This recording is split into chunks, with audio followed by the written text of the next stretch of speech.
අද අපි හදන්න යන්නේ බිලින් චට්නි එකක්. අපි ගහෙන් ගොඩාක් බිලින් කඩා ගන්නවා. මම බිලින් ගොඩක් කඩා ගත්තා.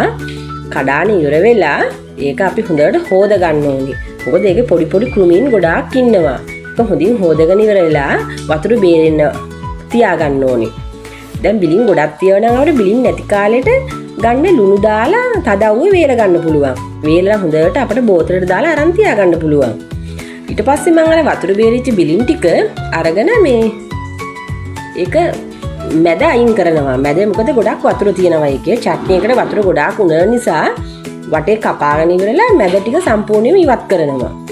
එහෙම මම බිලින් ඔක්කොම කපා ගත්තා. ඒ කපාගත්ත බිලින් ටික තමයි මේ. ඊට පස්සේ අර වැඩිපුර වතුර ටික යන්න සෝස් පෑන් එකක් ලිපේ තියලා ඒකට බිලින් ටික දාලා හොඳට වතුර හිඳ ගන්නවා. වතුර හිඳ ගන්නකොට බිලින් වල පාට වෙනස් වෙනවා. සුදු ලුණු ගෙඩි 7-8ක් අරගෙන හොඳින් තලා ගන්නවා. ඒක තලාගෙන ඉවර වෙලා ලිපෙට මැටි වාන්දක් මන් තියාගෙන ඒක තෙල් ටිකක් දාලා ඒක හත් වුණාට පස්සේ හොඳින් සූදුරු තේ හැඳි දෙකක් විතර දාලා ඒක හොඳින් බැද ගන්නවා. සූදුරු ටික බැදගෙන අයින් කර ගන්නවා.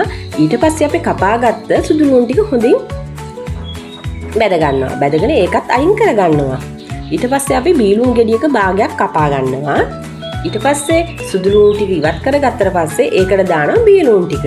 බීලුණු ටික දාලා ඒකත් හොඳින් බැදුනට පස්සේ අපි ඒකත් ඉවත් කරගෙන ඊට පස්සේ අපි දාගන්නේ කෑලි මිරිස් ටිකක්. කෑලි මිරිස් මම ග්‍රෑම් 20ක් විතර ගත්තා. ඒක හොඳින් බැදුනට පස්සේ ඒකත් අයින් කරගන්නවා. අයින් කරගෙන ඒ ඔක්කොම බැදගත්ත ද්‍රව්‍ය ටික වං ගෙඩියට දාලා හොඳින් කොටන්න. සූදුරු එහෙම හොඳට කෙටෙන්න ඕන නිසා ඒක හොඳට කොටාගෙන ආය අර බැදගත්ත තෙල් එකටම ඒ ඔක්කොම ටික දාන්න.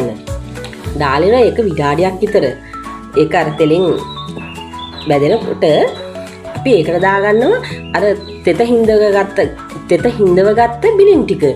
බිලින් ටික ඒකට දාලා ඉවර වෙලා ඊට පස්සේ අපි ඒකට දාගන්නවා සීනි කප් එකක්.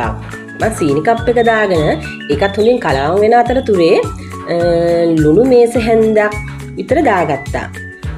ලුණු මේස හැන්දක් විතර දාගෙන ඒක හොඳින් මද ගින්නේ රත් වෙන්න තියෙනවා. ඒ අතරතුරේ අර බිලින් වල තවත් තෙතමනේ තියෙනවා.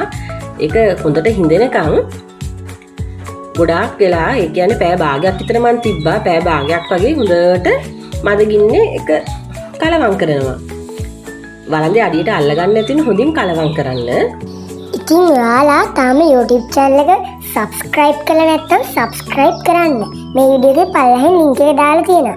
ඉතින් අපේ Facebook page එකත් අනිවාර්යයෙන්ම follow කරලා videos වලට like කරන්න. චට්නි එක මෙහෙම තමයි අවසානයේදී ඔයගොල්ලොත් හදලා බලන්න කොහොමද කියලා කියන්න හදලා ඉවර වෙලා.